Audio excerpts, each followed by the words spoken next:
यस्य प्रसादात् भगवत्प्रसादो यस्य प्रसादन्न गति कुतोऽपि ध्येयस्तवस्तस्य यस्य श्रीसन्धां वन्दे गुरोश्रीचरणरविन्दम् नमो विष्णुपादाय कृष्णप्रेष्ठाय भूतले श्रीमते भक्तिवेदान्त स्वामिनीति नामिने नमस्ते सरस्वती देवे गौरवाणी प्रचारिणे निर्विशेष शून्यवादी पाश्चात्यदेशतारिणे वंशाकल्पतरुभ्यश्च कृपासिन्धुभ्येव च पतितानां पावनेभ्यो वैष्णवेभ्यो नमो नमः। जय श्री कृष्ण चैतन्य प्रभु नित्यानंद श्री अद्वैत गदाधर शिवसदि गौरभक्तवृंद। हरे कृष्ण कृष्ण कृष्ण हरे हरे, हरे राम राम राम हरे हरे। ओम नमः भगवते वासुदेवाय।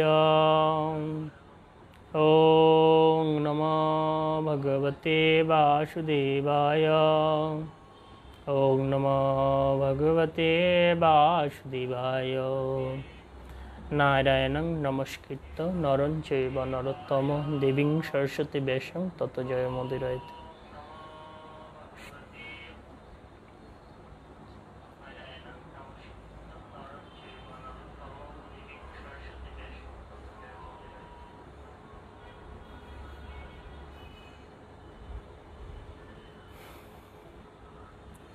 हरे कृष्ण।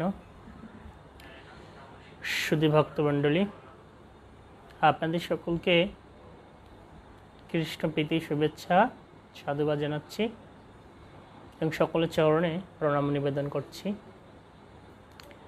আজ রথযাত্রার তৃতীয় দিন। আমরা প্রথমে জগন্নাথ দেবের একটি লীলা কথা শ্রবণ করব, তারপর ভাগবতম থেকে আলোচনা শুনব। সবার চরণে আবারও প্রণাম। জগন্নাথ দেব অত্যন্ত পতিত পাবন। তিনি তার ভক্তের মনোবাসনা পূর্ণ করেন এবং ভক্তের জন্য, ভক্তের প্রীতিবিধানের জন্য, ভক্তের মনোবাসনা পূর্ণ করার জন্য জগন্নাথ দেব সব কিছুই করতে পারেন। ভক্তকে রক্ষার জন্য জগন্নাথ দেব তিনি তার রূপ পরিবর্তন করতে পারেন। সেরকম একটি লীলা আমরা আলোচনা করব। জগন্নাথের দেবের একজন খুব প্রিয় সেবক, যাকে পাণ্ডা বলা হয়, তার নাম ছিল তালস্য মহাপাত্র। উনি পুরী জগন্নাথের সেবা করতেন। পুরী ধামে পূজারীর কাজ করতেন। তো ভগবানকে রোজ তিনি রাত্রে সেই ভগবানের শয়ন দেওয়া সেটা করতেন। একবার রাত হয়েছে, জগন্নাথ দেবের শয়ন দেবেন। তো তার পূর্বে ভগবানের মালা আদি এগুলো খুলে নিতে হয়। তো মালাটি খুলে ওই পাণ্ডা তিনি ভাবছেন, বাহ, অনেক সুন্দর মালা, আমি নিজের গলায় একটু পরে দেখি, ভগবানের প্রসাদী মালা। তো নিজের গলায় পরেছেন, পরে ভগবানের সেবা করছেন। এমন সময় হঠাৎ করে লোকজন বলাবলি করছে, রাজা আসছেন। তো রাজা আসলে কি হয়, রাজাকে শ্রেষ্ঠ দ্রব্য উপহার দিতে হয়, আর সেটা হচ্ছে ভগবানের প্রসাদী মালা। তখন ওই পূজারি কী করেছেন, উনি নিজের সেই মালাটি খুলে নিজের গলায় যেটা দিয়েছিলেন ওইটা আবার জগন্নাথ দেবের গলায় পরিয়ে দিয়েছেন তাড়াহুড়ো করে। রাজা আসছেন, এসে জগন্নাথকে দর্শন করছেন।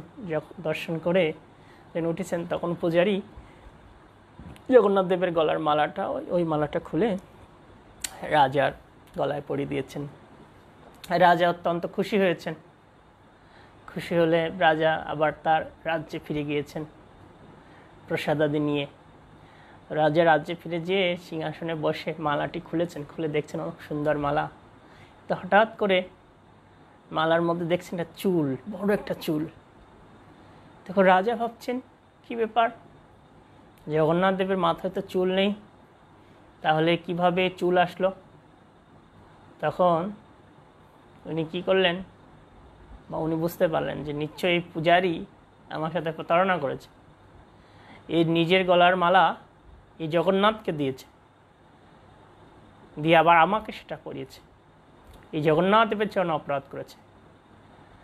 তখন এদিকে যে পূজারিও ভয়ে আছে যে রাজা যদি জানতে পারে তাহলে কি না কি হয়। হঠাৎ করে সেই সময় রাজকর্মচারী এসে বলছেন যে রাজামশাই আপনাকে দেখা করতে যেতে বলেছেন। পূজারি ভয়তে ভয়তে গিয়েছেন, গিয়ে বলছেন, পূজারি এই মালা কি তোমার গলায় ছিল না জগন্নাথ দেবের গলায় ছিল?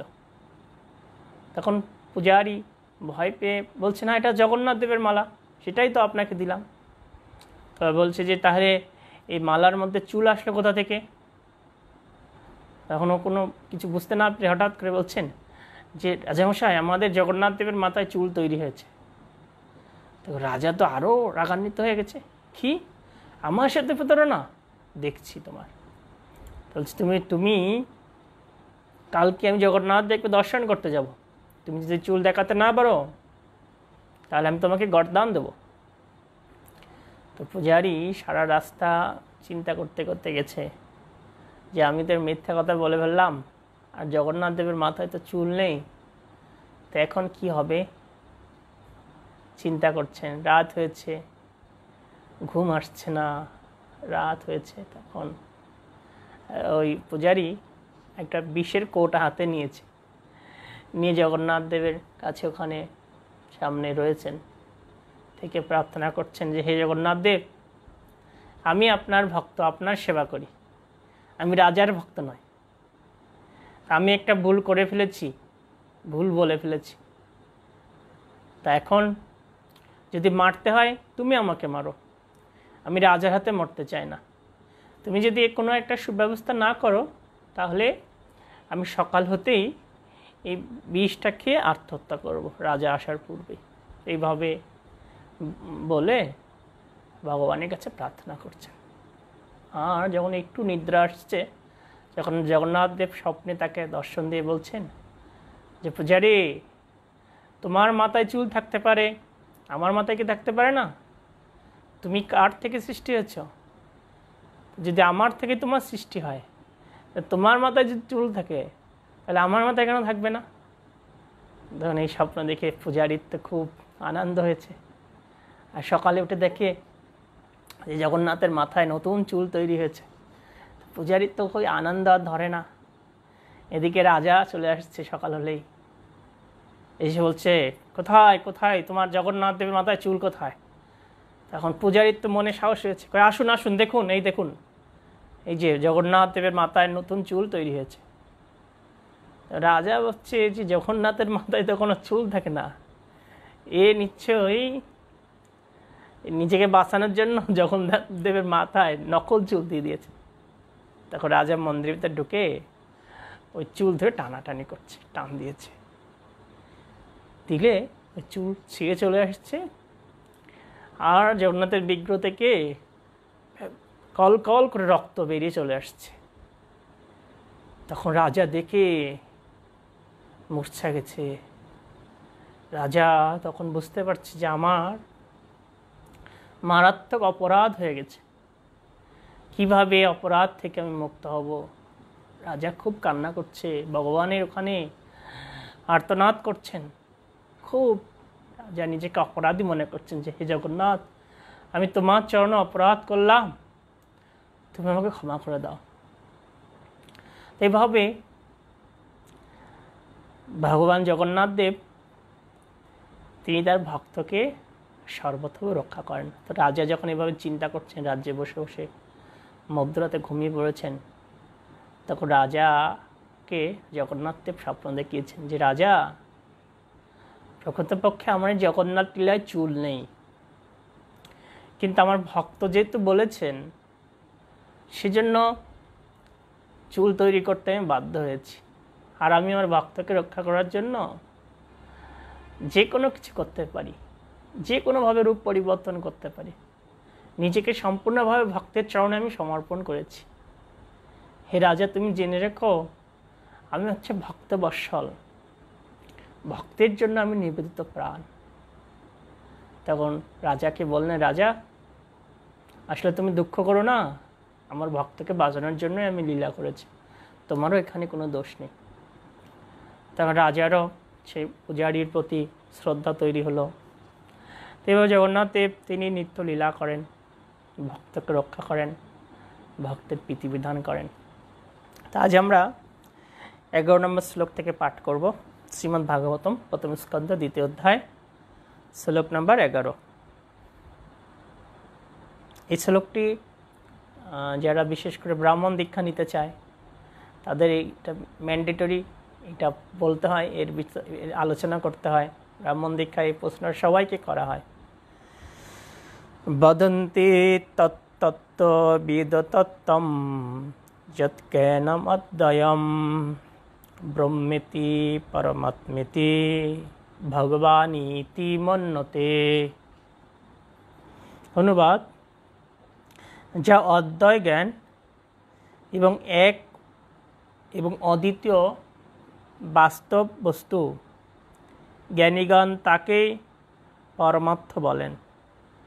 সেই তত্ত্ববস্তু ব্রহ্ম, পরমাত্মা ও ভগবান এই ত্রিবিধ সংজ্ঞায় সঙ্গীত বা কথিত হয়।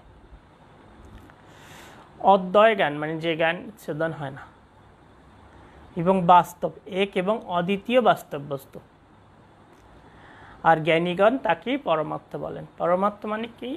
এটা হচ্ছে সর্বোচ্চ তত্ত্ব, এর উপরে কিছু নেই। তো এই তিনটা বস্তুর কথা বলা হয়েছে। ভগবান তিনভাবে ভক্তের কাছে প্রকাশিত হন: ব্রহ্ম, পরমাত্মা এবং ভগবান। ব্রহ্ম উপলব্ধি কি? ব্রহ্ম উপলব্ধি হচ্ছে ভগবানের নির্বিশেষ রশ্মি ছটা। আর পরমাত্মা উপলব্ধি হচ্ছে ভগবানের আংশিক প্রকাশ। আর ভগবান উপলব্ধি হচ্ছে ভগবানের পূর্ণ প্রকাশ। আর ভগবান উপলব্ধিটা কিভাবে হয়? দ্বিভুজ মুরলীধর শ্যামসুন্দর। আর পরমাত্মা উপলব্ধি হয় চতুর্ভুজ নারায়ণ। আর এই ব্রহ্ম উপলব্ধি হচ্ছে ব্রহ্মজ্যোতি, নির্বিশেষ ব্রহ্ম। তো এই এক একভাবে পরমাত্মীরা ভগবানের আরাধনা করেন। তো ব্রহ্মজ্যোতি যারা উপাসনা করে তাদের সাচুজ্য মুক্তি লাভ করে। যারা পরমাত্মার ধ্যান করেন ওনারা বৈকুণ্ঠ পর্যন্ত যাওয়ার সৌভাগ্য অর্জন করতে পারেন। কিন্তু যারা দ্বিভুজ মুরলীধর শ্যামসুন্দর ভগবানের অর্থাৎ শ্রীকৃষ্ণের আরাধনা করেন, তারা গোলক বৃন্দাবন ধামে প্রত্যাবর্তন করেন। কেননা ভগবান শ্রীকৃষ্ণের নিজ ধাম এই হচ্ছে গোলক বৃন্দাবন ধাম। যদিও পরমেশ্বর ভগবান শ্রীকৃষ্ণ থেকেই সব কিছু, কিন্তু শ্রীকৃষ্ণের নিজ ধাম। আর যারা শ্রীকৃষ্ণের আরাধনা করেন তারা অন্তিমে গোলক বৃন্দাবন ধামে ফিরে যাওয়ার সৌভাগ্য অর্জন করেন। তা আমি এই যে ব্রহ্ম পরমাত্মা ভগবান, এটাকে আর একটু বিশ্লেষণ করব। যেমন এটাকে আমরা এভাবে বলতে পারি বোঝার জন্য যে ব্রহ্মকে বলা হচ্ছে সূর্য রশ্মি, আর পরমাত্মাকে বলা হচ্ছে সূর্যগোলক, আর ভগবানকে বলা হচ্ছে সূর্যের সাথে তুলনা করা হয়েছে। তো সূর্য রশ্মি হচ্ছে সূর্যের কিরণ। যারা হচ্ছে জ্ঞানের মাধ্যমে এভাবে তারা আরাধনা করে। সূর্য রশ্মি মানে ভগবানের দেহ মিশ্রিত রশ্মি, সেটার আরাধনা করেন। আর সূর্য গোলক, এটা ভগবানের একটু আংশিক, মানে গোলকের সূর্যের মণ্ডলের আংশিক ধারণা রয়েছে। যারা হচ্ছে জ্ঞানী তারা এই সূর্যগুলোকে আরাধনা করেন। আর প্রকৃত সূর্য, যার মধ্যে সমস্ত কিছু, মানে সূর্যের যে কি ক্ষমতা বা কি আছে গুণাবলী, সব সূর্যকে কেন্দ্র করে। তাই সেই সূর্য মানে যাকে তুলনা করা হয়েছে পরমেশ্বর ভগবানের সাথে। তা এইভাবেই পরমাত্মার এই ভগবান আরাধনা করেন। কিন্তু শাস্ত্রে বর্ণনা করা হয়েছে এই 3 শ্রেণীর পরমার্থবাদীদের মধ্যে যারা ভগবান শ্রীকৃষ্ণ আরাধনা করে তারা শ্রেষ্ঠ। কেননা শ্রীকৃষ্ণের আরাধনা করার মাধ্যমে মানুষের জীবনের প্রকৃত সে ভক্তিভাব বা জীবনের যে প্রকৃত লক্ষ্য সেটা অর্জিত হয়। আর পরমেশ্বর ভগবান শ্রীকৃষ্ণের আরাধনা করার মাধ্যমে কি হয়, যে মানুষের জীবনে সেই সমস্ত সৎ গুণাবলীগুলো প্রকাশিত হয়। ভগবানের এই যে রূপ অনন্য সুন্দর, এই অনন্য সুন্দর রূপ দর্শন করার মাধ্যমে কি হয়, যে ভক্তের সমস্ত জড় বাসনা দূর হয়। ব্রহ্মসংহিতায় কি বলা হয়েছে, যে কন্দর্পকোটি কমনীয় বিশেষ শোভন গোবিন্দমাদি পুরুষম তমাং ভজামি। গোবিন্দ আদি পুরুষ, আমি তোমার আরাধনা করি। কে বলছেন? ব্রহ্মা। তো গোবিন্দ আদি পুরুষ, তার রূপ কেমন? কন্দর্প কোটি কমনীয়। কোটি কোটি কন্দর্প রূপের কে, কত কোটি কোটি কন্দর্পকে একসাথে যুক্ত করলে যেমন সুন্দর হয়, ভগবানের রূপ হচ্ছে আরও সুন্দর, অনিন্দ সুন্দর। এবং এই ভগবানকে এজন্য বলা হচ্ছে সর্ব আকর্ষক। তিনি সবাইকে আকর্ষণ করেন ভগবানের রূপের মাধ্যমে। আর ভগবানের রূপ এত সুন্দর, যার ফলে কি হয়, যে ভগবান স্বয়ং এই রূপ দর্শন করে মোহিত হয়ে গেছিলেন, যে এত সুন্দর রূপ হতে পারে। একবার একটা এই শ্বেত পাথরের মধ্যে ভগবান হঠাৎ করে তাকিয়েছেন কৃষ্ণ।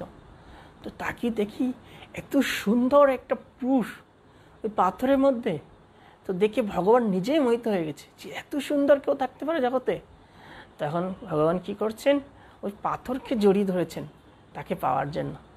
তো এর মাধ্যমে ভগবান কি শিক্ষা দিয়েছেন, যে ভগবানের রূপমাধুরী যদি কেউ আস্বাদন করে, তাহলে অবশ্যই তার জড় বিষয়ের প্রতি কি হবে, নিরাসক্তি ভাব আসবে। তখন তিনি ধীরে ধীরে ধীরে ধীরে জলকলুষতা থেকে মুক্ত হয়ে ভগবত ধামে ফিরে যাবেন।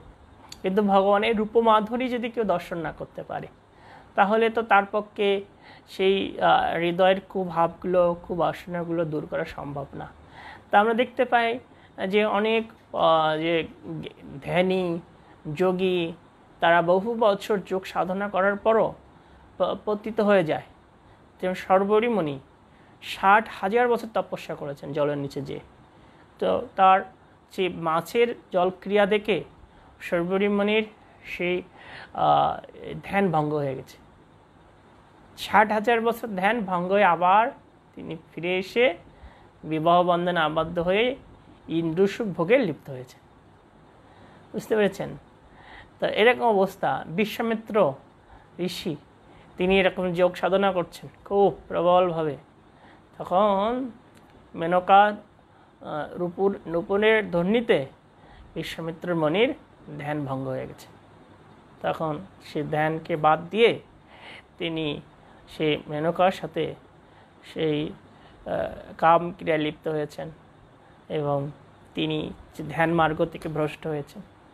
তো কিন্তু যারা ভগবত ভক্ত, যারা ভগবত ভক্তির মাধ্যমে সেই জীবনকে পরিচালনা করছেন, তাঁরা কী করেন, ধীরে ধীরে ধীরে ধীরে উন্নত থেকে উন্নতর স্তরে অধিষ্ঠিত হয়ে এই জড়জগতের বন্ধন থেকে মুক্ত হয়ে গোলক বৃন্দাবন ধামে ফিরে যান।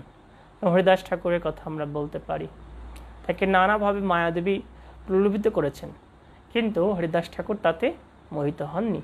আমরা দেখি ইস্কনের অনেক সাধু মহাত্মা, ওনারা সেই অন্তিমে গোলকধামে ফিরে যাওয়ার যোগ্যতা অর্জন করেছেন।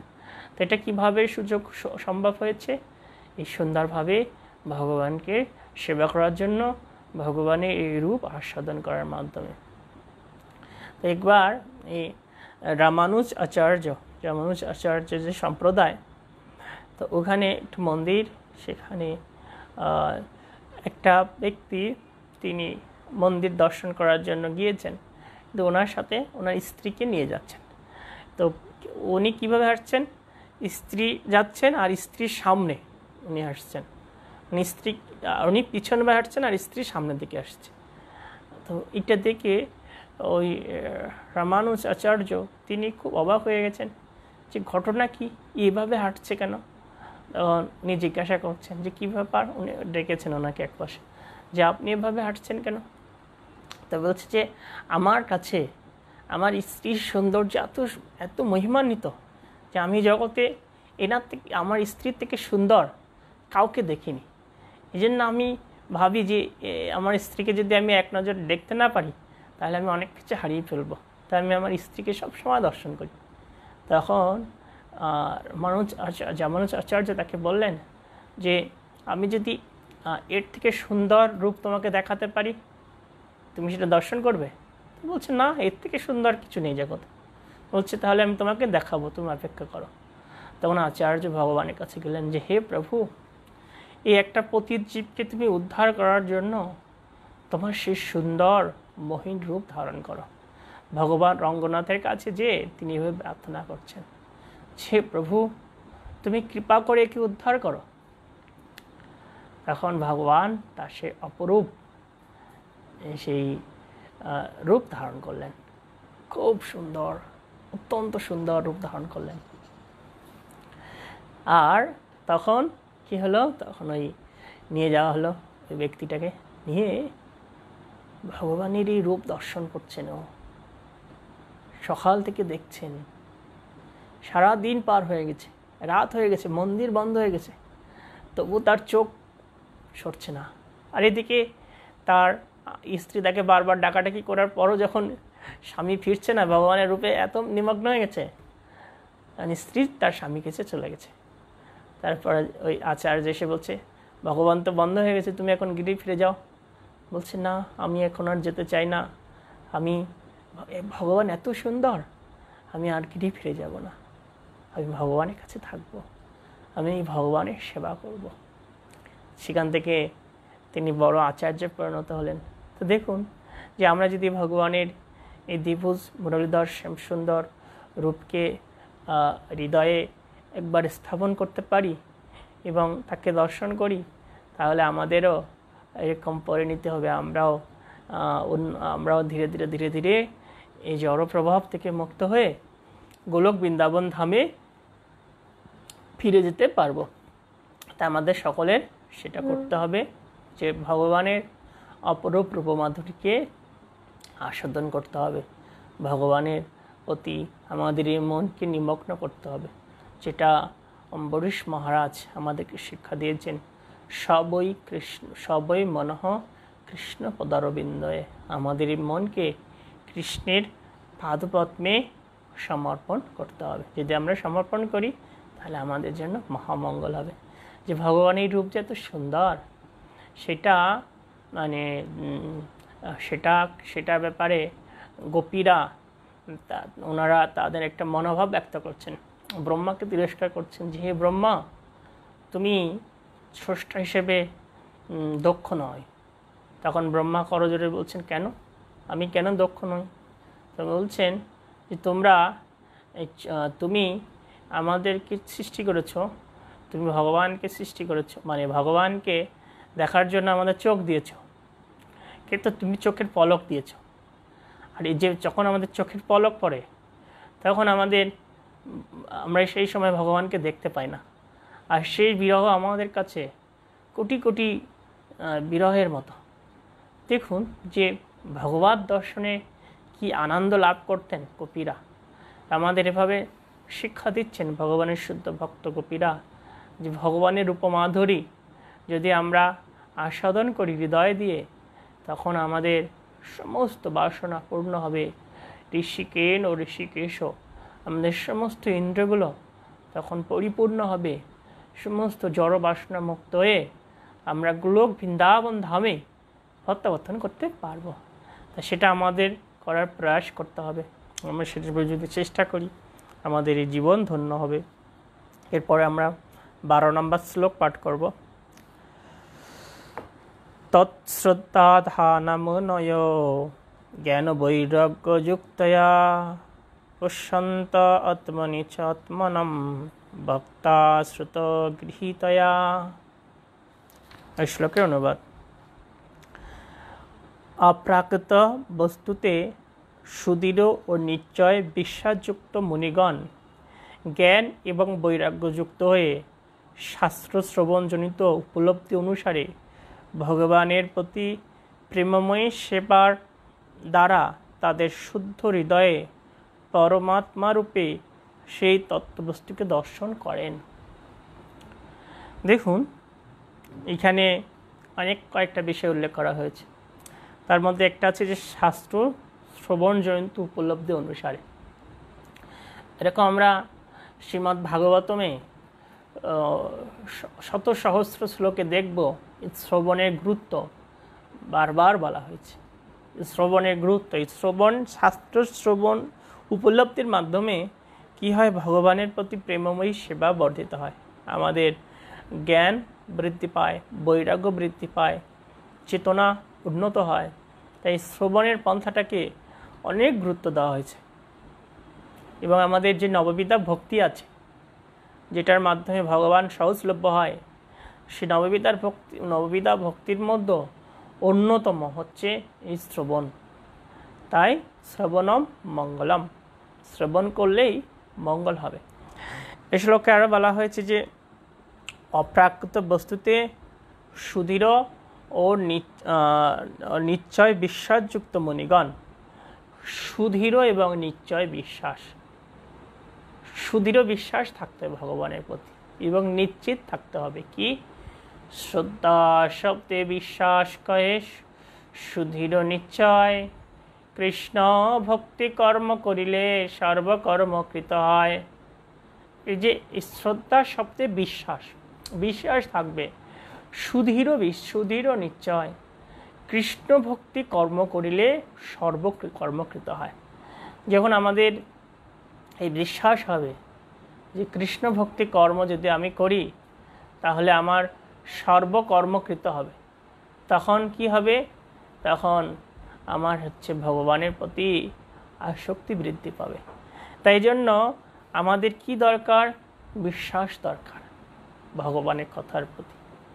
যে ভগবান বলেছেন তুমি যদি তোমার মন দিয়ে আমার আরাধনা করতে পারো, মন মন ভব মত ভক্ত আমার ভক্ত হও, মজ্জাজি আমাকে পূজা করো, নমস্কুরু আমাকে নমস্কার করো, তাহলে আমি তোমার কাছে সত্যবদ্ধ প্রতিজ্ঞা করছি যে তুমি আমাকে প্রাপ্ত হবে, তুমি আমার কাছে ফিরে আসবে। তো ভগবান প্রতিশ্রুতি দিয়েছেন। তো ভগবানের কথায় যদি আমাদের বিশ্বাস থাকে তাহলে আমরা অবশ্যই ভগবানকে প্রাপ্ত হতে পারবো। আর যদি বিশ্বাস না থাকে তাহলে কিন্তু ভগবানের দর্শন আমরা পাবো না বা ভগবানের কৃপা পাবো না। তাই এই জন্য বলা হচ্ছে যে শ্রদ্ধা শব্দে বিশ্বাস করে সুদৃঢ় নিশ্চয়, কৃষ্ণ ভক্তি কর্ম করিলে সর্বকর্মকৃত হয়। যখন এভাবে আমরা বিশ্বাস নিয়ে ভগবানের কথা অনুসারে চলব তখন অবশ্যই আমাদের সর্বকর্মকৃত হবে। তাই আমাদের কি করা দরকার, আমাদের দরকার হচ্ছে এই সুদৃঢ় বিশ্বাস সহকারে ভগবানের আরাধনা করা। দেখুন সর্বরী মাতা ছিলেন রামলীলায়, তো ওনার গুরুদেব ওনাকে বলেছিলেন যে তুমি এই আশ্রমে বসে ভগবান শ্রী রামচন্দ্রের আরাধনা করো, কোনো একদিন শ্রী রামচন্দ্র তোমার কাছে আসবে তোমাকে আশীর্বাদ করার জন্য। তো গুরুদেব যেহেতু বলেছেন রামচন্দ্র আসবেন, তখন কি হয়েছে, তখন সেই সর্বরী মাতা বছরের পর বছর রামচন্দ্র আসবেন এই ভাবনায়, এই বিশ্বাসে তিনি রামের নাম জপ করছেন, আগমন উপলক্ষে তিনি গৃহ সাজাচ্ছেন। তো সেই গুরুদেবের প্রতি এবং ভগবানের প্রতি ওনার সুদৃঢ় বিশ্বাস থাকার ফলে কি হলো, যে রামচন্দ্র একদিন আসলেন, তাকে দর্শন দিলেন, তাকে কৃপা আশীর্বাদ দান করলেন। ঠিক আমাদেরও এরকম ভগবানের প্রতি বিশ্বাস তৈরি রাখতে হবে। ভগবান প্রতিশ্রুতি দিয়েছেন যে সর্বধর্মান পরিত্যজ্য মামেকং শরণং ব্রজ অহং তং সর্বপাপেভ্য মোক্ষয়িষ্যামি মা শুচ। তুমি সব কিছু পরিত্যাগ করে আমার ভাবান নিযুক্ত আমার শ্রীচরণে আত্মসমর্পণ করো, আমি সর্বতোভাবে তোমাকে রক্ষা করব, তুমি ভয় করো না। তো দেখুন যে এই যে ভগবান প্রতিশ্রুতি দিয়েছেন, যেন ভগবান প্রতিশ্রুতি দিয়েছিলেন পঞ্চপাণ্ডব রক্ষা করবেন, উনি কুন্তী মাতাকে প্রতিশ্রুতি দিয়েছিলেন, তো পঞ্চপাণ্ডবের কোনো ক্ষতি হয়নি। তো ভগবান যে প্রতিশ্রুতি দেন সেই প্রতিশ্রুতি কখনো বৃথা যায় না। তাই আমরা যদি পরিপূর্ণভাবে ভগবৎ পাদপদ্মে আত্মসমর্পণ করি, তাহলে অবশ্যই আমাদের জন্য গোলক বৃন্দাবন ধামে ফিরে যাওয়া সহজ হবে এবং সম্ভব হবে। কিন্তু যদি সেটা না হয় তাহলে কিন্তু সম্ভব না। দেখুন, দুই নৌকা যদি পাড়ি দেওয়া হয় তো সেটা কিন্তু কখনোই শুভ হয় না ফলটা। দুই নৌকা বলতে কি বোঝানো হয়েছে ভক্তদের জন্য, যে আমি জড় জগতেও প্রতিষ্ঠিত হব, আবার কৃষ্ণ ভক্তির জগতেও উন্নত হব। এটা হচ্ছে দুই নৌকায় পাড়ি দেওয়া, যে আমি এই জড় সমাজে বাড়ি গাড়ি করব, বড় পদ লাভ করব, অনেক অর্থের মালিক হব, সুন্দর বিল্ডিং করব, তাই না? এটা হচ্ছে জড় জগতে প্রতিষ্ঠিত হওয়া।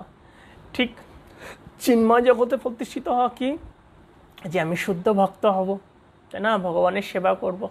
তো দুটো বিষয় যদি একসাথে থাকে তাহলে কিন্তু তার কি হবে না, তার হচ্ছে সেই কৃষ্ণ ভক্তি তার জন্য সহজ হবে না। দেখুন, অধিকাংশ আমরা কি করছি, যেমন একটা বাঁশ, একটা পিলার যদি আমরা জড়িয়ে ধরে বলি, এভাবে জড়িয়ে ধরে রেখে অন্যদেরকে ডাকি, আমাকে মুক্ত করো, আমাকে মুক্ত করো, আমাকে মুক্ত করো। আমি নিজে সে পিলারকে জড়িয়ে ধরে রেখেছি, কিন্তু আমি নিজেই আবার বলছি যে আমাকে মুক্ত করো, আমাকে মুক্ত করো। এটা হলো আমাদের একটা জেনারেল প্রিন্সিপাল, আমাদের শিক্ষা, যে আমি কতটুকু চাইছি এই জড়জগতের বন্ধন থেকে মুক্ত হতে। আগে এই চিন্তাটা নিজের কাছে নিজেকে করতে হবে। এই প্রশ্নটা নিজে করুন যে তুমি কি আসলে চাইছো এই জগৎ থেকে মুক্ত হতে, নাকি তুমি জগতের বন্ধনে আবদ্ধ হতে চাইছো? যদি তুমি আসলে চাও তাহলে তোমাকে কি করতে হবে, পূর্বতন আচার্যগণ যে শিক্ষা দিয়েছেন সেটা পালন করতে হবে, তাহলেই সম্ভব। কিন্তু আমরা কতটুকু বা সেই পূর্বতন আচার্যের কথা পালন করছি, তাদের জীবন আদর্শকে ফলো করছি? দেখুন, শিল প্রভুপাদ তিনি 70 বছর বয়সে কি করেছেন, আমেরিকার মতো দেশে পাড়ি জমিয়েছেন, পাশ্চাত্য দেশে তিনি পরিভ্রমণ করেছেন। 14 বার তিনি পৃথিবী পরিভ্রমণ করে এই কৃষ্ণ ভাবনামৃতকে সুলভ করেছেন। তা আমরা আজকে যারা ইস্কনে আছি, আমরা হাজার হাজার ভক্ত আছি, আমরা কতটুকু আত্মত্যাগ স্বীকার করছি, আমরা কতটুকু সেবা করার জন্য নিজেকে তৈরি করেছি? এটা খুব কম ভক্তই আছে এরকম। আর যারা এভাবে আত্মোৎসর্গ করেছেন তাদের জন্য কৃষ্ণ ভক্তি সহজ হবে। আর যারা দুই নৌকায় পাড়ি দিয়ে আছেন তাদের কিছু দেরি হবে। কিন্তু কলিযুগ অত্যন্ত ভয়াবহ, তাই আমাদের উচিত এক জীবনে ভগবৎ ধামে ফিরে যাওয়ার জন্য প্রয়াস করা, জড় বিষয়গুলোকে বর্জন করে কৃষ্ণ ভক্তিতে সুদৃঢ় হওয়া। যেমন আরও বলি, এখানে বলা হয়েছে সুদৃঢ় বিশ্বাস আর সুদৃঢ় এবং নিশ্চয় বিশ্বাস। যেমন যখন কৃষ্ণ ভগবান সেই গোপদের বলেছিলেন যে তোমাদের কি দরকার আছে ইন্দ্রের পূজা করার, তখন গোপেরা বলছিলেন যে ইন্দ্র আমাদের বৃষ্টি দেয়। তো কৃষ্ণ তখন বুঝিয়েছিলেন যে বৃষ্টি অন্য অন্য জায়গায় হয় যেখানে পূজা করে না, যেমন সমুদ্রে কেউ পূজা করে না, কিন্তু সমুদ্রে জলও প্রয়োজন নেই, তবে ইন্দ্র দেবতা সেখানে বৃষ্টি দান করছেন। ঠিক এখানেও ইন্দ্র সময় মতো বৃষ্টি দেবে। তাই সবাই তখন কৃষ্ণের কথায় বিশ্বাস নিয়ে ইন্দ্রের পূজা, যেটা তাদের কি একটা ধারাবাহিক পূজা ছিল পূর্বপুরুষের, কিন্তু সেটা বর্জন করেছেন। দেখুন এই যে বিশ্বাস, এই বিশ্বাসটুকু আমাদের অর্জন করতে হবে কৃষ্ণের প্রতি। কৃষ্ণ আমাকে রক্ষা করবে। আর কৃষ্ণ এমন কোনো থার্ড ক্লাস ব্যক্তি না যে তিনি আমাকে দেখবেন না। কৃষ্ণ হচ্ছেন অনন্ত কোটি ব্রহ্মাণ্ডের ঈশ্বর। কৃষ্ণ হচ্ছেন ভক্তবৎসল। তিনি ভক্ত কত প্রাণ, তিনি ভক্তের বিধিবিধানের জন্য সব কিছু করেন। তিনি ভক্তের জন্য তার নিজের প্রতিজ্ঞা পর্যন্ত ভঙ্গ করেন, তাই না? ভক্তর সেবা করার জন্য তিনি লক্ষ্মীর সেবাকে পরিত্যাগ করে লক্ষ্মীর এখানে এই জগতে এসে তিনি অবতরণ করেন। তো দেখুন এই হচ্ছে ভগবান। আর সেই ভগবানকে আমরা সেবা করছি, তার আরাধনা করছি। আমরা অনেক সৌভাগ্যবান যে সেই ভগবানের আরাধনা করার সুযোগ পেয়েছি, তার সেবা করার সুযোগ পেয়েছি। এটা আমাদের অনেক সৌভাগ্যের ফলে হয়েছে। বহু বহু সৌভাগ্যের ফলে আমরা এই সুযোগ পেয়েছি, ইস্কনে আসার সুযোগ পেয়েছি, যেখানে শিল প্রভুপাদ অনেক আদর্শ দিয়ে আমাদেরকে শিক্ষা দিয়েছেন। গোলকধামে ফিরে যাওয়ার জন্য একটা সুন্দর পথ নির্দেশ দান করেছেন, সুন্দর ভগবত সেবার শিক্ষা আমাদেরকে দিয়েছেন, সুন্দর শ্রীবিগ্রহ আরাধনার শিক্ষা আমাদের দিয়েছেন। তিনি আমাদের সুন্দর গ্রন্থ প্রদান করেছেন, যেটা অধ্যয়ন করার মাধ্যমে আমরা আমাদের চেতনাকে সুন্নত করে ভগবত ভক্তিকে হৃদয়গম করতে পারি। কিন্তু এত সুযোগ সুবিধা আছে ইস্কনে সাধু সঙ্গ আছে, অত্যন্ত মনোরম সাধু সঙ্গ, সুন্দর কীর্তনের ব্যবস্থা আছে, সুন্দর শ্রীবিগ্রহ আছে, সুস্বাদু মহাপ্রসাদের ব্যবস্থা আছে, তাই না? অপ্রাকৃত হরিকথার ব্যবস্থা আছে। তারপরে কি আছে? অপ্রাকৃত গ্রন্থ, এটা শিল প্রভুপাদের অনবদ্য অবদান। এখানে কি আছে? শিল প্রভুপাদের সাক্ষাৎ সঙ্গ আছে। তো এত কিছু থাকার পরও আরও কি আছে? আরও একটা গুরুত্বপূর্ণ হচ্ছে সৎ গুরুদেব আছে। এখানে আমরা আসলে ওখানে আমাদের প্রতারিত হওয়ার কোনো সম্ভাবনা নেই, কারণ এখানকার গুরুদেব সৎ পরম্পরা ধারায় আছেন। তা আমরা এত সুযোগ পেয়েও আজকে যদি আমাদের জীবনকে সুন্দর করতে না পারি, তাও সেই ব্যর্থতা নিজেদের। আর তাই আমাদের সেই ব্যর্থতা যেন না আসে, সেই প্রচেষ্টা করতে হবে, সবসময় সেই প্রচেষ্টা করতে হবে। তো এভাবে ধীরে ধীরে যদি আমরা প্রচেষ্টা করি, তো অবশ্যই গোলক ধামে ফিরে যেতে পারবো। তো এই শ্লোকে আরও বলা হয়েছে যে তিন প্রকার ভক্তের কথা ছিল প্রভুপাদ উল্লেখ করেছেন: উত্তম অধিকারী, মধ্যম অধিকারী, কনিষ্ঠ অধিকারী। তো কনিষ্ঠ অধিকারী ভক্ত কারা? কনিষ্ঠ অধিকারী ভক্ত হচ্ছে তারা যারা ভগবানকে নিয়েই পড়ে আছে, মানে তাদের ভগবানের প্রতি, ভগবানের সেবার প্রতি, পূজার প্রতি আগ্রহ আছে, কিন্তু ভগবত ভক্তকে তারা উপেক্ষা করে এবং তাদের জড় বিষয়ের প্রতি বৈরাগ্য নেই, জড় বিষয়ের প্রতি আসক্ত। এনারা হচ্ছে কনিষ্ঠ অধিকারী ভক্ত। তা আবার বলছি, কনিষ্ঠ অধিকারী ভক্ত কারা?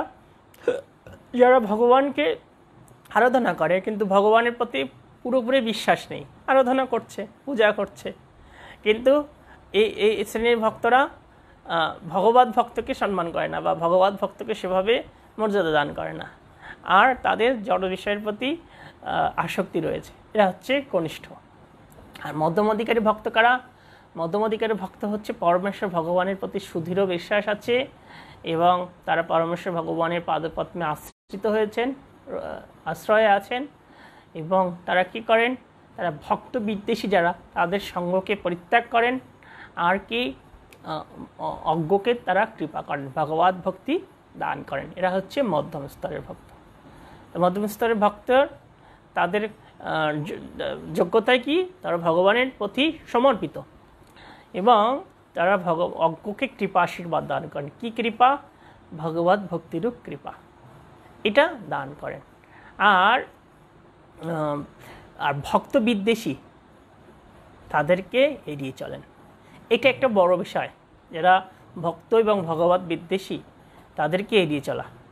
এটা আমরা অনেক সময় এড়িয়ে চলতে পারি না বিভিন্ন কারণে, কিন্তু আমাদের সেটা টেকনিক্যালি এড়িয়ে চলার চেষ্টা করতে হবে। কারণ অভক্ত সঙ্গের মাধ্যমে আমাদের চেতনা কি হবে? কলুষিত হবে। বিষয়ের সঙ্গ করিলে মলিন হয় মন, মলিন মনে না হয় কৃষ্ণ আরাধন। বিষয়ের সঙ্গ এরকম অবস্থা।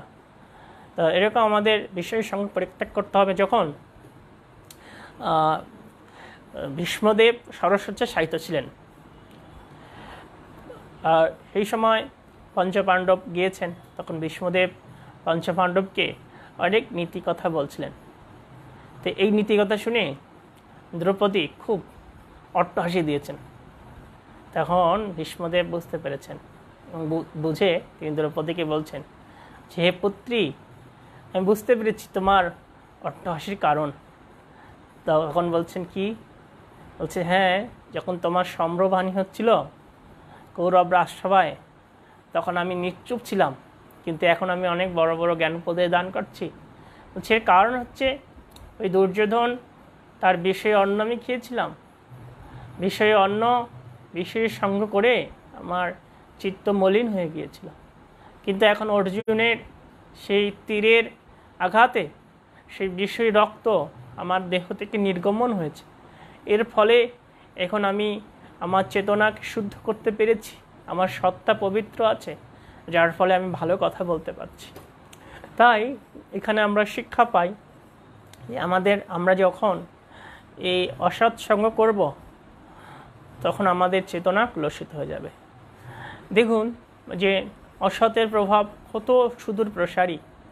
যখন রামচন্দ্রের অভিষেক হবে, এই সংবাদটা পেয়ে সব থেকে আনন্দিত হয়েছিলেন কিন্তু কইকেয়ী, সব থেকে বেশি আনন্দিত হয়েছিলেন। রামচন্দ্রের মা কৌশলা যত না আনন্দিত হয়েছেন, তার থেকে বেশি আনন্দিত হয়েছিলেন কইকেয়ী। কিন্তু কি হলো যে মন্থরা তার সঙ্গ পেয়ে, তার একটু কথার প্রভাবে কইকেয়ীর চিত্ত পরিবর্তন হয়ে গেল। দেখুন কত সাজানো বিষয়টা নিমেষেই তছনছ হয়ে গেল, সব সুন্দরভাবে সাজানো। আগামীকাল রামচন্দ্র অভিষেক হবে, আর সেটা মন্থরার একটুকু পরামর্শে সমস্ত কিছু নষ্ট হয়ে গেল। ঠিক এটা হচ্ছে বিষয়ের প্রভাব। বিষয়ের প্রভাব এরকমই, অসৎ ব্যক্তির প্রভাব এরকমই। অসৎ ব্যক্তির প্রভাব যে কোনো সময় আমাদের চেতনাকে কলুষিত করবে। তাই আমাদের সবসময় চেষ্টা করতে হবে অসৎ সঙ্গকে পরিত্যাগ করে জীবনকে গুরুকৃষ্ণের সেবায় পরিপূর্ণভাবে নিয়োগ করার জন্য। যদি এভাবে আমরা চেষ্টা করি, তা আমাদের জন্য মঙ্গল হবে। কিন্তু অসৎ সঙ্গ ত্যাগ করতে যদি না পারি, তাহলে আমাদের চিন্তা চেতনার উপরে কুলসতা এটা প্রবেশ করতে পারে এবং করবে। এটা আচার্যগণের সিদ্ধান্ত। বারবার শাস্ত্রে এই অসৎ সঙ্গ ত্যাগের কথা উল্লেখ করা হয়েছে। তো এরপরে আমরা আলোচনা করব, এখানে আরো একটা বিষয় আসলে প্রভুপাদ বলেছেন, সেটা হচ্ছে যে 4 প্রকার মানুষ আছে এই জগতে। 4 প্রকার। একটা হচ্ছে কর্মী, একটা হচ্ছে জ্ঞানী, একটা হচ্ছে যোগী, আর একটা স্তরের মানুষ হচ্ছে ভক্ত। তো এই কর্মীদেরকে যারা হচ্ছে জড়বাদী, এরা সাধারণত ভগবত চরণে আশ্রয় নেয় না। কিন্তু যারা জ্ঞানী যোগী, তারা ভগবত পাদপদ্মে শরণাগত। কিন্তু সর্বোচ্চ পরমাত্মবাদী কারা? যারা হচ্ছে কৃষ্ণ ভক্ত। শিল প্রভুপাদ এটা সিদ্ধান্ত দিয়েছেন এই শ্লোকে। আমরা 13 নম্বর শ্লোক দেখব, সেখানে কি আলোচনা হয়েছে। এই 13 নম্বর শ্লোকটা আপনারা মুখস্থ করতে পারেন, এটা প্রচার ক্ষেত্রে দরকার। 11 এবং 13। অথ পুম্ভি দ্বিজশ্রেষ্ঠা বর্ণশ্রম বিভাগশ অনুষ্ঠিতস্য ধর্মস্য সংসিদ্ধি হরিত সনাম। অনুবাদ: হে দ্বিজশ্রেষ্ঠ, তাই সিদ্ধান্ত করা হয়েছে স্বীয় প্রবণতা অনুসারে বর্ণাশ্রম ধর্ম পালন করার মাধ্যমে পরমেশ্বর ভগবান শ্রীহরির সন্তুষ্টি বিধান করাই হচ্ছে স্বধর্মের চরম ফল। এখানে স্পষ্ট সিদ্ধান্ত দেওয়া হয়েছে শ্লোকে যে স্বধর্মের চরম ফল কি। আমরা যে স্বধর্ম আচরণ করছি, যে স্বধর্ম আচরণ করছে, তার চরম ফল কি? সংসিদ্ধিং হরিতোষণম, শ্রীহরির সন্তুষ্টি করা। এটাই হচ্ছে সমস্ত বর্ণ এবং আশ্রমের উদ্দেশ্য। সংসিদ্ধিং হরিতোষণম, আমার কর্মে যদি শ্রীহরির সন্তুষ্ট না হয় তাহলে কি হবে? তাহলে কিন্তু আমার এই বর্ণাশ্রম পালনটা যথাযথ হবে না। 4টা বর্ণ এবং 4টা আশ্রম আছে, ব্রাহ্মণ, ক্ষত্রিয়, বৈশ্য এবং শূদ্র। আর 4টা আশ্রম হচ্ছে ব্রহ্মচর্য, গৃহস্থ, বানপ্রস্থ এবং সন্ন্যাস। তো এক একটা আশ্রমের, এক একটা বর্ণের নির্দিষ্ট কর্তব্য কর্ম আছে, আর সেটা যদি যাজন করা না হয় তাহলে কি হবে? তাহলে সে ভগবান শ্রীহরির সন্তুষ্ট হবে না। যেমন যারা ব্রহ্মচর্য আশ্রম পালন করছেন তাদের কি দায়িত্ব আছে? তাদের দায়িত্ব হচ্ছে গুরুদেবের নির্দেশ পালন করা, তারপরে সেই গুরুদেবের নির্দেশ অনুসারে কৃষ্ণ তত্ত্ববিজ্ঞান প্রচার করা, তাই না? এটা ব্রহ্মচর্য আশ্রমের কর্তব্য, এবং ব্রহ্মচর্যকে যথাযথভাবে সংরক্ষণ করা। যারা গৃহস্থে আছেন, গৃহস্থ ধর্ম অবলম্বন করছেন, তাদের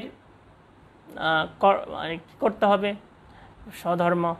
স্বধর্ম হচ্ছে যারা ইতিমধ্যে ভগবৎ চরণ আশ্রয় গ্রহণ করেছেন তাদের কর্তব্য হচ্ছে যথাযথভাবে ভগবৎ ভক্তি অনুশীলন করা, গৃহকে ভগবানের ধাম বলে মনে করা, যে এটা ভগবানের গৃহ, আর নিজেকে ভগবানের ভৃত্য বলে মনে করা।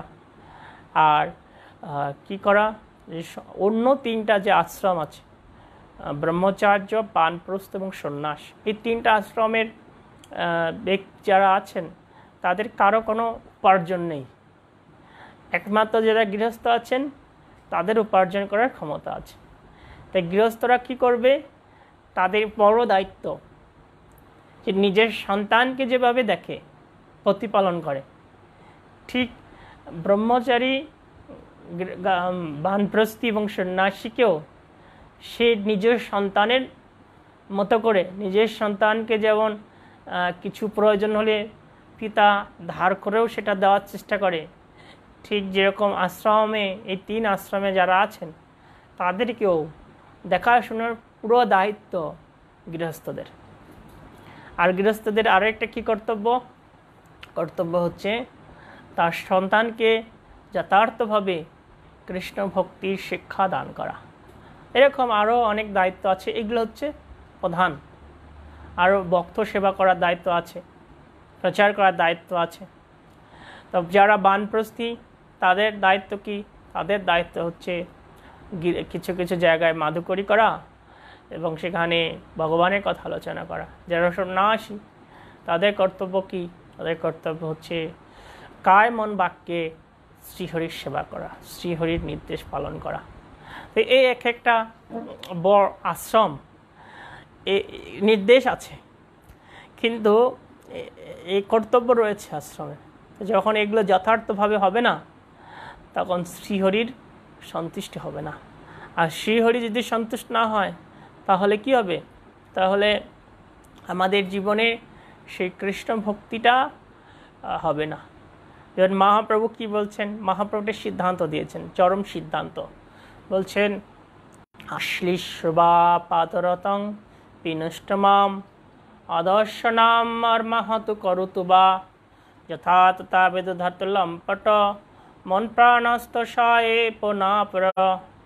মহাপ্রভু সিদ্ধান্ত, চরম সিদ্ধান্ত যে হে ভগবান, আমি তোমার চরণে সমর্পিত, এখন তুমি আমাকে অদর্শন দ্বারা মর্মাহত করতে পারো, অথবা প্রেমপূর্ণ আলিঙ্গন দিতে পারো, অথবা পা দিয়ে পিষ্টন করতে পারো, তুমি যাই করো না কেন, তুমি আমার প্রাণনাথ।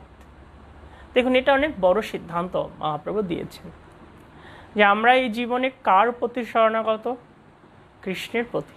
তো এই জগতে যা কিছু হচ্ছে কার ইচ্ছায়? কৃষ্ণের ইচ্ছায়।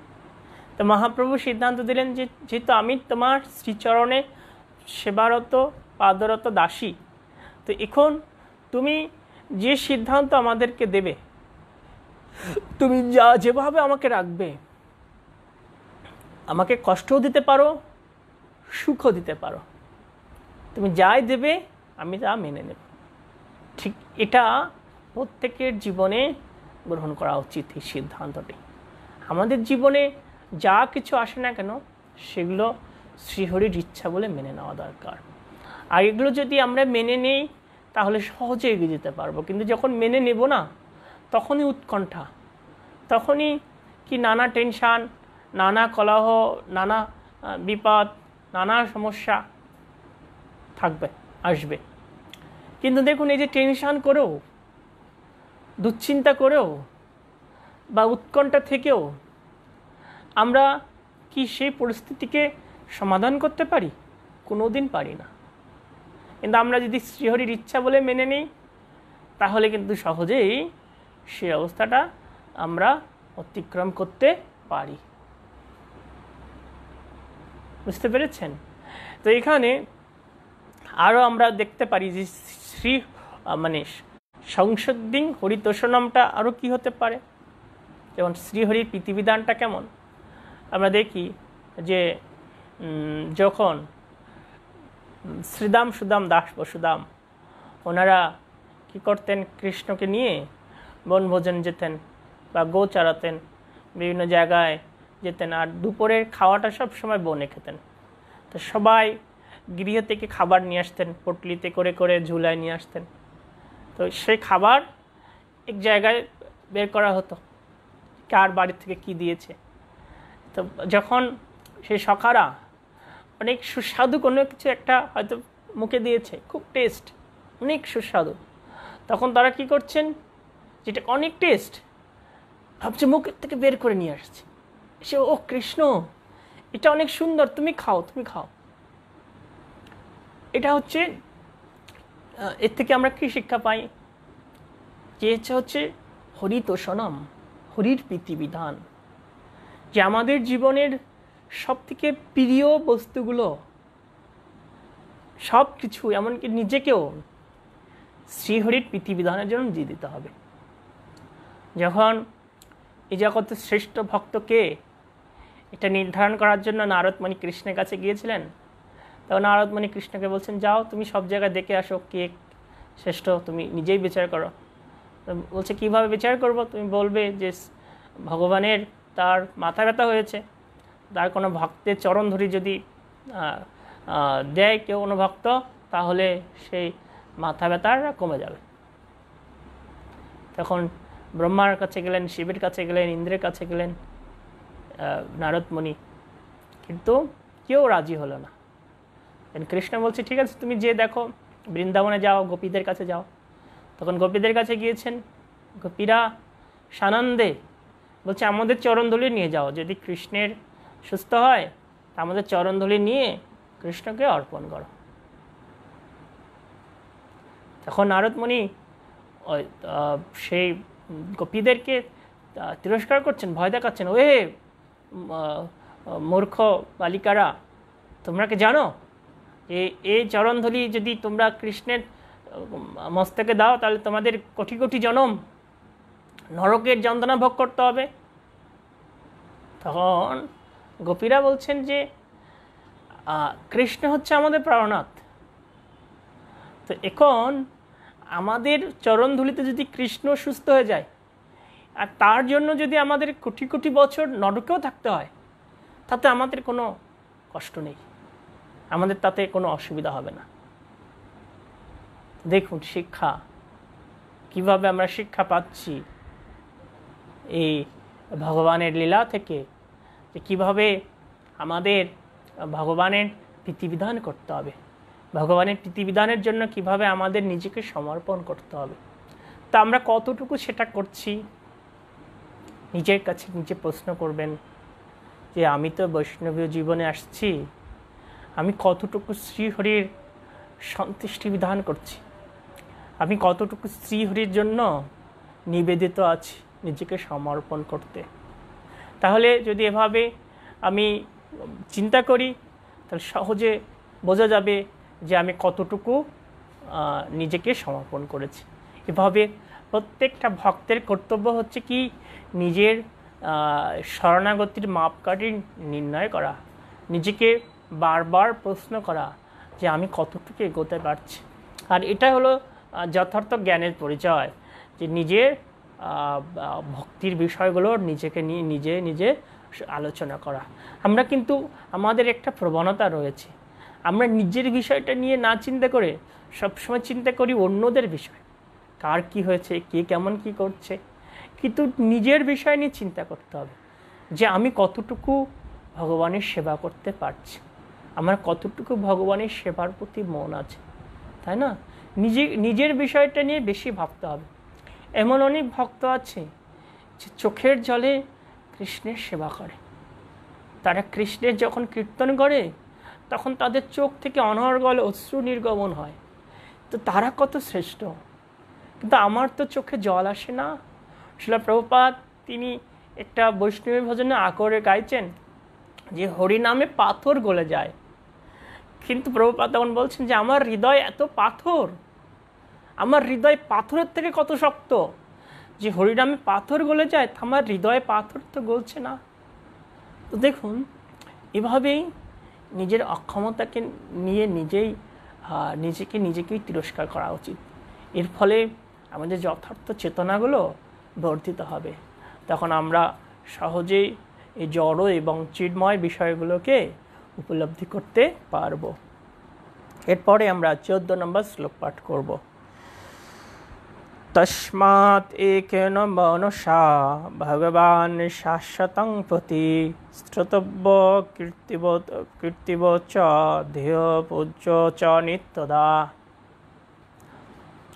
তাই একাগ্র চিত্তে নিরন্তর ভক্তবৎসল ভগবানের মহিমা শ্রবণ, কীর্তন, স্মরণ এবং তার আরাধনা করা কর্তব্য। এই শ্লোকে চরম সিদ্ধান্ত দেওয়া হয়েছে যে সভ্য মানুষের বিশেষ করে কি কর্তব্য। নিরন্তর ভক্তবৎসল ভগবানের মহিমা শ্রবণ, কীর্তন, স্মরণ এবং তার আরাধনা করা, এই 4টা বিষয় খুব গুরুত্ব দেওয়া আছে। শ্রবণ করলাম, আর এটাই বলতে হবে। কাকে বলতে হবে? আমার কেউ না কেউ আপনজন আছে, শুভনোদ্যয়ী আছে, তাদের কাছে এটা বলতে হবে। যেমন আমাদের গুরু মহারাজ তিনি নির্দেশ দিয়েছেন, বা ইসকন থেকে নির্দেশ এসেছে যে এই করোনা ভাইরাসের প্রভাবে আমরা বেরোতে পারছি না, কিন্তু আমরা বাসায় বসেই মানুষকে মোবাইলে বা ইন্টারনেটে কৃষ্ণ ভক্তিতে উদ্বুদ্ধ করতে পারি, মানুষকে একটু হলেও কৃষ্ণ কথা বলতে পারি। আমার কোনো গুরু ভাই, গুরু বোন বা ইসকন শুভনোদ্যয়ী বা কোনো যারা ভক্ত হতে চায় তাদের কাছে 2-4 মিনিট কৃষ্ণ কথা বলতে পারি, তাদের খোঁজখবর নিতে পারি যে তুমি আজকে কটায় ঘুম থেকে উঠেছো, তুমি আজকে কত মালা জপ করেছো, তুমি আজকে গ্রন্থ পড়েছো কিনা, তুমি আজকে গুরু পূজা করেছো কিনা। তো এটাই হচ্ছে শাস্ত্রের সিদ্ধান্ত। এবং এই আমরা শ্রবণ করছি ভগবানের মহিমা, এই মহিমা যখন মানুষকে বোঝাবো, মানুষকে বলবো, তখন ভগবান সন্তুষ্ট হবে এবং এটা আমাদের ভিতর তখন খুব বেশি ক্রিয়া করবে। তাই সকলের কাছে অনুরোধ করছি, আপনারা আপনাদের পরিচিত যে সমস্ত ভক্ত আছে তাদের সাথে প্রতিদিন 2-1 মিনিট করে কথা বলুন। এক ভক্তকে সপ্তাহে 1 দিন বা 2 দিন ফোন দেন, তাহলে দেখবেন যখন এভাবে আপনারা কথা বলছেন তখন আপনাদের ভক্ত সঙ্গ হচ্ছে, সে সাথে কৃষ্ণ কথা আলোচনা করার মাধ্যমে ভগবানের কৃপা আপনাদের পরে আরও বেশি বর্ষিত হবে। এটা সবাই করুন, কৃষ্ণ ভক্তি লাভ করতে পারবেন। তারপরে ভগবানের আরাধনা করার কথা বলা হয়েছে। এখানে শিল প্রভুপাদ তিনি সিদ্ধান্ত দিয়েছেন বা তিনি তার একটা ভাব ব্যক্ত করেছেন যে জগতে অধিকাংশ মানুষ কি করছে, মানুষ যে ভগবানের মহিমা প্রচার করার বাদ দিয়ে, ভগবানের কথা শোনা বাদ দিয়ে অপরের মহিমা আলোচনা করে, অপরের কথা শোনে। এই প্রবণতাটাকে বাদ দিতে বলছেন। যারা প্রকৃতপক্ষে কৃষ্ণ ভক্তি মার্গে অগ্রসর হতে চায়, অ্যাটলিস্ট তাদের উচিত যে এই হচ্ছে নোংরা প্রবণতা বাদ দেওয়া, যে অন্যের মহিমা আলোচনা না করে কৃষ্ণের মহিমা আলোচনা করা, কৃষ্ণের কথা বলা। যখন আমরা এটা করব আমাদের যথার্থ মঙ্গল হবে। তাই সকলের কাছে সেটা প্রার্থনা করছি যে এই শাস্ত্রের সিদ্ধান্ত অনুসারে আপনারা আপনাদের জীবনকে সুন্দরভাবে সাজিয়ে তুলুন। আর লাস্ট শ্লোক আমরা পাঠ করব আজকের দিনের 15 নম্বর শ্লোক। যতনু ধাসেনা যুক্তা কর্মগ্রন্থি নিবন্ধনম ছিন্দন্তি কবিদন্তস্য কোন কুর্যাৎ কথারতিম। অনুবাদ: পরমেশ্বর ভগবানের অনুস্মরণ রূপ তরবারির দ্বারা যথার্থ জ্ঞানী পুরুষেরা কর্মবন্ধন ছেদন করেন। তাই সেই ভগবানের কথায় কেই বা রতিযুক্ত হবে না। তাহলে এই শ্লোকে আরও কি বলা হলো, যে ভগবানের অনুস্মরণ রূপ তরবারির দ্বারা, যখন আমরা ভগবানের কথা শুনছি তখন এটা আমাদের হৃদয়ে স্মরণ হচ্ছে, তাই না? এই অনুস্মরণ রূপ তরবারির দ্বারা জ্ঞানী পুরুষেরা কি করেন? কর্মবন্ধন ছেদন করেন। কর্মের যে বন্ধনে আছে এটা ছেদন করে তারা ভগবত ভক্তির মার্গে উন্নত হন। তাই আমাদের কি কর্তব্য, যে শিক্ষাটা আমরা সাধুগুরু বৈষ্ণবের কাছ থেকে লাভ করছি, শাস্ত্রের মাধ্যমে লাভ করছি, তার মাধ্যমে এই কর্মবন্ধনকে ছেদন করা, এই সংসার বন্ধনকে ছেদন করা। আমি একটা বিষয় শুনছি, কিন্তু শুনে যদি সেটা প্রয়োগ না করি তাহলে কিন্তু এটা যথার্থ ফলপ্রসূ হবে না। তাই জল আমাদের তৃষ্ণা নিবারণ করে। আমি জানি জল তৃষ্ণা নিবারণ করে, কিন্তু জেনেও আমার যখন তৃষ্ণা পেয়েছে আমি যদি জলটা না খাই তাহলে রেজাল্ট কি আসবে? সে জলের অভাবে আমার মৃত্যু হতে পারে। ঠিক আমি দেখতে পাচ্ছি এই বিষয়গুলো আমার বন্ধনের কারণ। শাস্ত্র শিক্ষা পাচ্ছি, সাধু গুরু বৈষ্ণবের কাছে শিক্ষা পাচ্ছি, কিন্তু সেগুলো শিক্ষা পেয়েও যদি আমি প্রয়োগ করতে না পারি তাহলে কিন্তু সেটা আমার পারমার্থিক জীবনকে অধপতিত করবে। ওকে, আমাদের ভাগবতমে রাজা প্রাচীন বরিষ্ঠদের কাহিনী আছে। তো তার 10 জন পুত্র ছিল, 10 পুত্রকে প্রচেতা বলা হয়। তো প্রাচীন বরিষ্ঠ তিনি 10 পুত্রকে তপস্যা করার জন্য পাঠিয়েছিলেন। তো প্রাচীন বরিষ্ঠ তিনি কি ছিলেন? খুব আসক্ত ছিলেন এই তার রাজ্যের প্রতি, স্ত্রীদের প্রতি, ইন্দ্র সুখ ভোগের প্রতি। তখন নারদ মুনি এসেছেন, এসে রাজা প্রাচীন বরিষ্ঠকে অনেক তত্ত্বজ্ঞান দান করেছেন। আর এই তত্ত্বজ্ঞান শ্রবণ করে রাজা প্রাচীন বৈশ্য তিনি কি করেছেন? তার পুত্ররা যে তপস্যা করে আসবে এবং তাদেরকে রাজ্যের দায়িত্ব দেবে সে পর্যন্ত অপেক্ষা না করেই নারদ মুনির এই দিব্য উপদেশ লাভ করে তিনি তৎক্ষণাৎ সিদ্ধান্ত নিয়েছেন যে আমি এই রাজ্য ত্যাগ করে ভগবানের আরাধনা করব। আমার জীবনে অনেক সময় অতিবাহিত হয়ে গেছে, এখনই আমার কর্তব্য ভগবান আরাধনা করার জন্য এই রাজ্য ত্যাগ করা। তখন তিনি কী করলেন? এই রাজ্যকে মন্ত্রীদের হাতে দিলেন যে তোমরা এটা দেখাশোনা করো, আমার পুত্ররা আসলে তার উপর সমর্পণ করবে, আমি এখন ভগবত আরাধনার জন্য বের হচ্ছি। এটা হলো আমাদের কর্মবন্ধন ছেদন। ঠিক আমাদের হয়তো এখন দরকার হচ্ছে না গৃহ ত্যাগ করার জন্য, কারণ শিল প্রভুপাদ তিনি সুন্দর ব্যবস্থাপনা দিয়েছেন, গৃহে সুন্দর করে কৃষ্ণ ভজনের শিক্ষা দিয়েছেন। কিন্তু আমাদের মনে রাখতে হবে আমি বন্ধনে জড়িয়ে পড়ছি না বন্ধন থেকে মুক্ত হচ্ছি। এটা সকলের কাছে আমার প্রশ্ন থাকলো, আপনারা এটা সবসময় মনে রাখবেন যে আপনি এতদিন সাধন ভজন করেছেন, আপনি বন্ধন থেকে মুক্ত হয়েছেন না আরও মায়ার বন্ধনে জড়িয়ে পড়েছেন। সকলকে অনেক ধন্যবাদ। আজ আমরা 15 নম্বর শ্লোক পর্যন্ত পড়লাম, কালকে 16 থেকে পড়ব। তো আজকে এই যে 11 এবং 13 এই দুটো শ্লোক আপনারা মুখস্থ করতে পারেন নিজের দায়িত্ব নিয়ে, এটা আপনাদের প্রচারের জীবনে এবং ব্যক্তি জীবনে অনেক কাজে আসবে। হরে কৃষ্ণ। শিল প্রভুপাদ কি জয়, সমস্ত ভক্তমণ্ডলী কি জয়। এটাই গৌর প্রীতি প্রেমানন্দে।